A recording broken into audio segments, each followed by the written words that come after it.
അരുവിക്കര നിയോജക മണ്ഡലത്തിലെ തൊഴിക്കോട് പഞ്ചായത്തിൽ ഇൻഡോർ സ്റ്റേഡിയമാണ് തെരഞ്ഞെടുപ്പിന്റെ മുഖ്യ ചർച്ചാ വിഷയം. പ്രദേശവാസികളുടെ ആവശ്യപ്രകാരം ഇൻഡോർ സ്റ്റേഡിയം യാഥാർത്ഥ്യമാക്കാനായെങ്കിലും ഇവിടെ ഒരു ടൂർണമെന്റ് സംഘടിപ്പിക്കുക എന്നത് ഇവരുടെ സ്വപ്നമായി അവശേഷിക്കുന്നു. തൊളിക്കോട് നിവാസികളുടെ ഏറെക്കാലത്തെ അഭിലാഷമാണ് ഇൻഡോർ സ്റ്റേഡിയത്തിലൂടെ സാക്ഷാത്കരിക്കപ്പെട്ടത്. ജി കാർത്തികേയന്റെ സ്മരണാർത്ഥം നിർമ്മിച്ച ഈ സ്റ്റേഡിയം ഉദ്ഘാടനത്തിന് ശേഷം ഏറെ നാളായി പൂട്ടിയിട്ടിരിക്കുകയാണ്.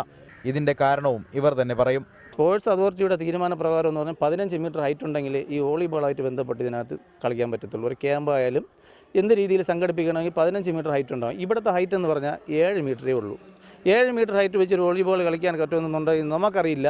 ലോകത്ത് ഒരിടത്തും ഇല്ലാത്ത ഒരു പ്രവണതയാണ് ഈ ഒരു സ്റ്റേഡിയത്തിനെ കണ്ടിട്ടുള്ളത്. വോളിബോൾ ടൂർണമെന്റിനായി നിർമ്മിച്ച സ്റ്റേഡിയത്തിൽ പക്ഷേ വോളിബോൾ മാത്രം കളിക്കാൻ പറ്റില്ല. ഇവിടെ ഒരു വൺ ഡേ ടൂർണമെൻറ്റ് സംഘടിപ്പിച്ച് കിടക്കി.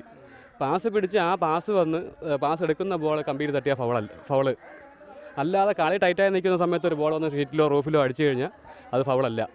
അതിനുശേഷം അന്ന് കളി വെച്ചപ്പോൾ തന്നെ ഇതിനകത്തുള്ള സ്ക്രൂ തറയിൽ ചെയ്തിരിക്കുന്ന സ്ക്രൂകൾ മൊത്തം ഇളകി വരുന്ന ഒരു സാഹചര്യം ഉണ്ടായി. അത് നമ്മൾ കളിച്ചുകൊണ്ടിരുന്ന ചെറുക്കന്മാർ തന്നെ പയ്യന്മാർ തന്നെ കൈയൊക്കെ മുറിഞ്ഞ് അത് ഒഴിവാക്കി പോയി.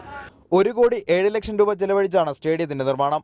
കൊട്ടിഘോഷിച്ച് ഉദ്ഘാടനം ചെയ്ത മൾട്ടിപർപ്പസ് സ്റ്റേഡിയം കല്യാണ മണ്ഡപമാക്കിയെങ്കിലും ഉപയോഗിക്കണമെന്നാണ് ഇപ്പോൾ പ്രദേശവാസികളുടെ അപേക്ഷ. VR Karthik, reporter, Aruvikkara.